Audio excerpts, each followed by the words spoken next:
जिता श्वासो सिद्धि। तुम अपने श्वास पर विजय प्राप्त करो। हर आने जाने वाली श्वास को देखते रहो और उस पे विजय का प्रयास करो। इस प्रयास के लिए अनेकों प्राणायामों को बतलाया गया है। भस्त्रिका, शीतकारी, शीतली, अग्निसार, भ्रामरी, उज्जाई, केवली, कुंभक आदि अनेकों प्राणायाम हैं। इन प्राणायामों से, केवली कुंभक के अभ्यास से तुम प्राणवायु को जीत करके प्रत्याहार को उपलब्ध हो सकते हो। प्राणायाम को सिद्ध करके तुम प्रत्याहार प्रारंभ कर सकते हो।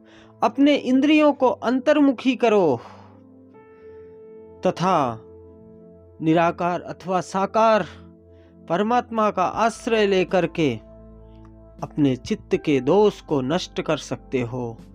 अपने चित्त की चंचलता को कम कर सकते हो। इसलिए चित्त की चंचलता तथा उसके और भी दोषों को नष्ट करने के लिए तुम परमात्मा के निराकार अथवा साकार स्वरूप का ध्यान करो।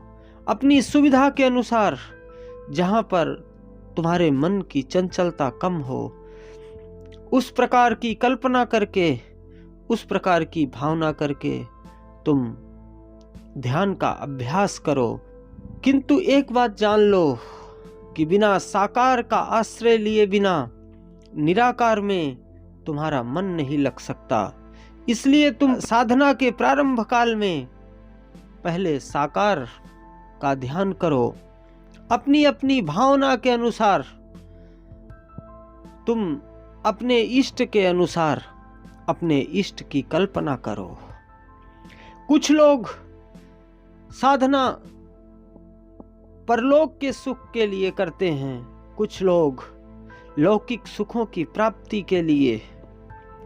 परलोक के सुख के अभ्यास को भी तुम कर सकते हो तथा कुछ ऐसे भी साधक होते हैं जो योग सिद्धियों के लिए, जो सिद्धियों को उपलब्ध होने के लिए तथा सिद्धियों को प्राप्त करने के लिए प्राणायाम प्रत्याहार का अभ्यास करते हैं। परंतु निराकार निर्गुण के स्वरूप का चिंतन करने से ही तुम्हें मुक्ति उपलब्ध होगी।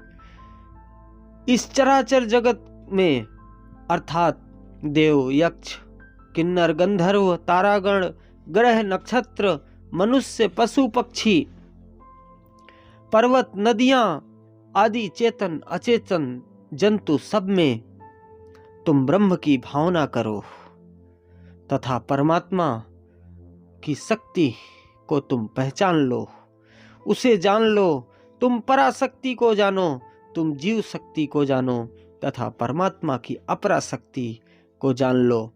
अविद्या से तुम्हारा जन्म और मृत्यु होता है।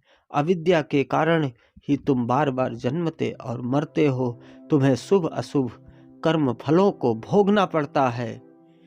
इसलिए